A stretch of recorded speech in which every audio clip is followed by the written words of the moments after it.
am super passionate about, I have a mission, as a matter of fact, to change the statistics on loneliness. I believe that there are too many people too lonely and they're not speaking up about it. There's almost some kind of shame around it. So my goal as a coach to change that and to allow people not only acquire relationship skills that I would teach them, but allow them to make peace with who they are. And that is a starting point to improve who they can become in order for them to start living the life of fulfillment and hopefully find the love of their life. I remember as a kid, that's all that I wanted in my life, right? Just to fall in love and live happily ever after. But it seems to be so difficult. Even like when I look at my parents and I see that they were in love, I look at my grandparents and I see how their love was kind of similar between the two generations. But these days, it seems to be a little bit different. Would you agree with that? And if so, why do you think that is? Oh, 100%. It is different. I don't think it's the sense of love that's different. It's the way we express love.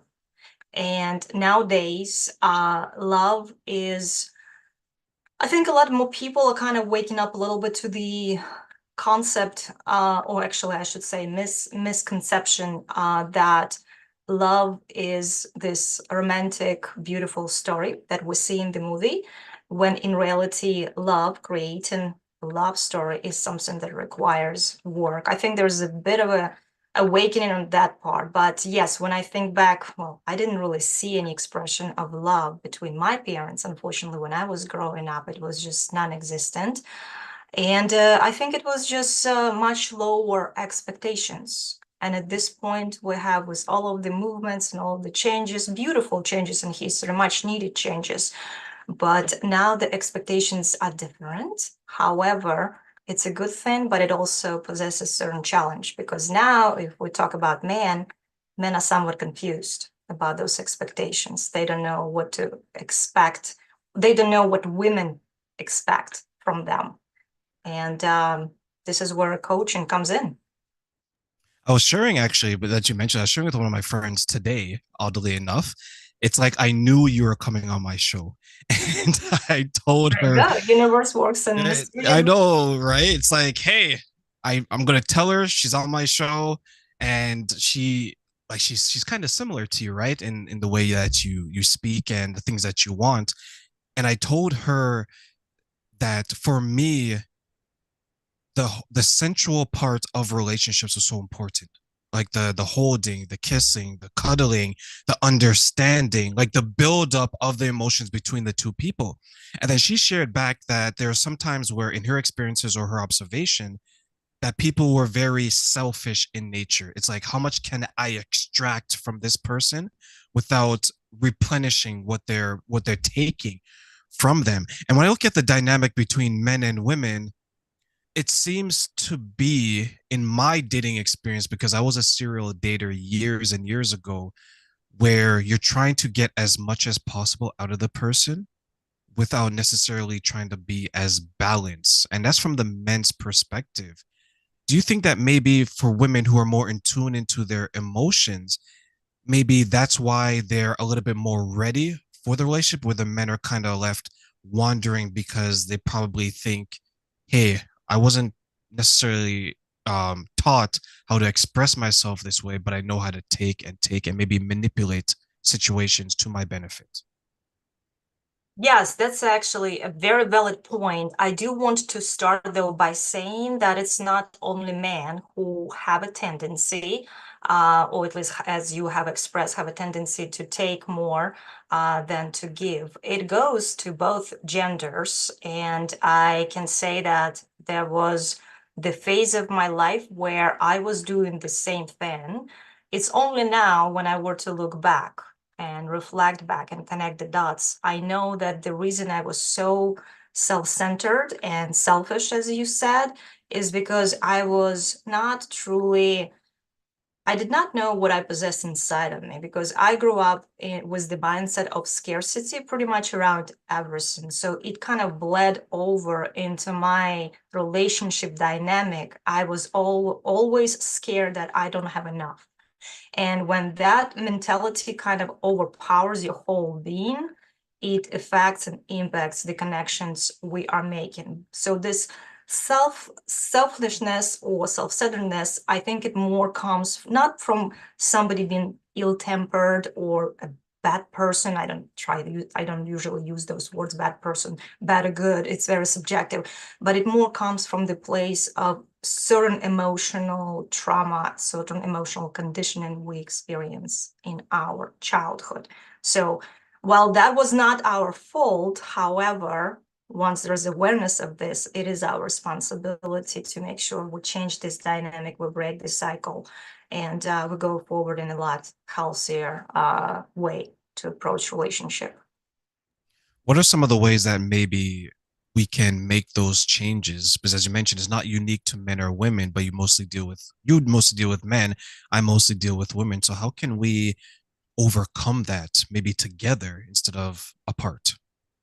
Well, the key word, actually, I'm glad you said together. So the key word is truly togetherness. And here we are truly responsible as an individual and then as a collective, as a society, for making this change, collectively. Because if we make change individually and collectively, it will be kind of like a ripple effect. Like it will go over to a lot of people, a lot of generations, right?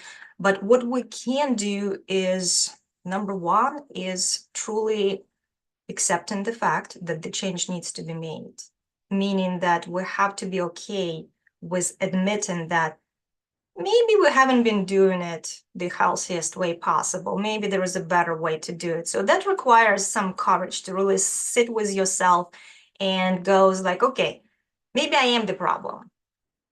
Okay, maybe I need to stop pointing the fingers and blame somebody else, blame my ex, blame another ex, or whatever it is, or blame the society, or blame the dating apps, and point it inwards and see how you can generate some change from inside out. Because for me personally, I can only now say when I'm 45, I've been through a couple marriages and divorces, and now I have enough courage to say that I was the common denominator in both of those marriages that ended in divorce. I contributed to end of those relationship, but it took me some time to really admit this truth and say it out loud. So this is the step number one, to truly bring this up to the light and saying this like, okay, I need the change, because this is a beautiful starting point. Once you admit it and you don't fight it, then you can actually start implementing change. And number two, reaching out for help.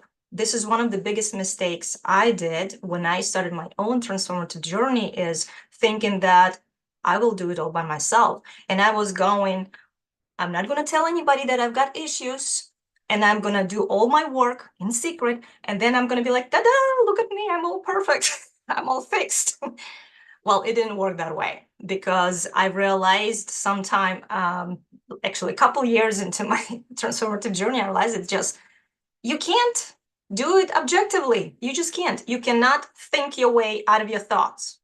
You can't. So step number two is actually reaching out for help, whether it's therapy, whether it's some kind of group meetings, whether it's a friend, whether it's coaching, whether it's just self-education, but absolutely need to get out of your head and get some objective things going for you.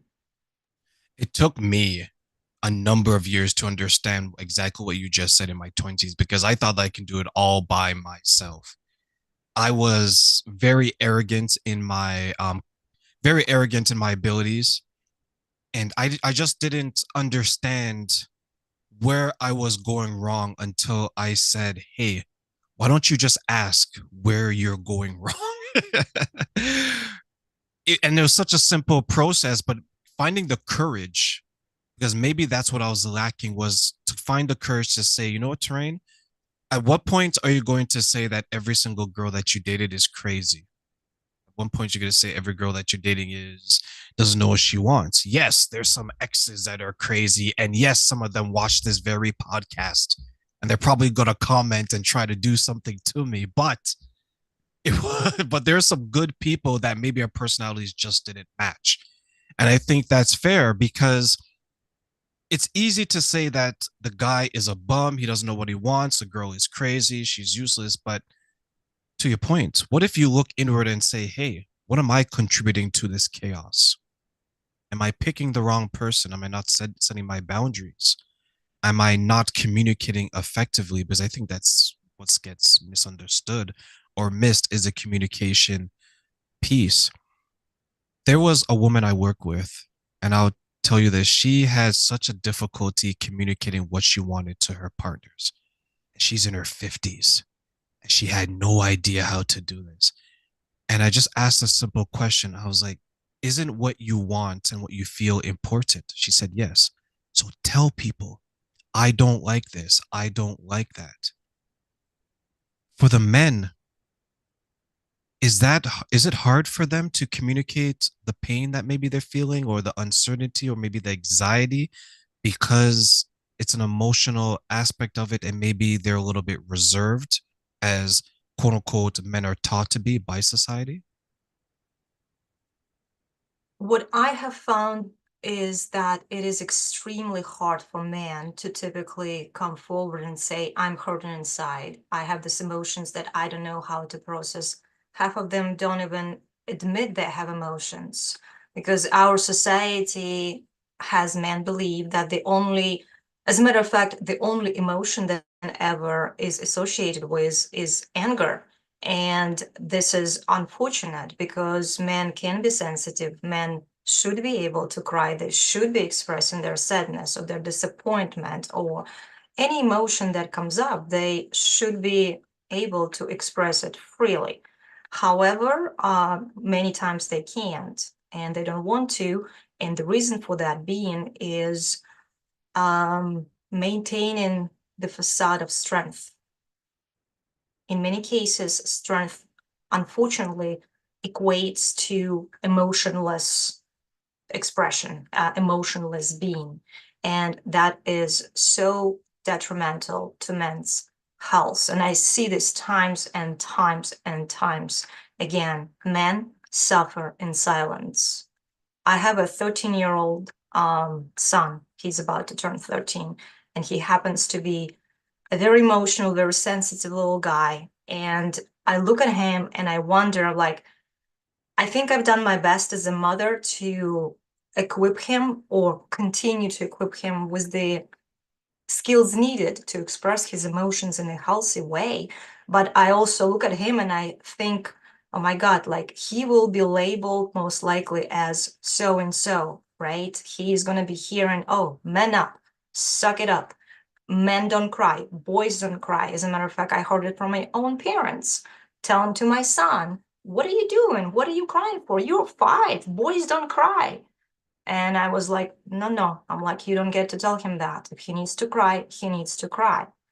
So, yes, men suffer in silence for the most part. And my personal opinion is that as women, we have a little bit more of representation, a little bit more voice, whether it's social media or elsewhere. So it's a little bit easier for us. And in addition, we women are naturally, we're biologically wired to connect a little bit easier to another woman. So we have friendships.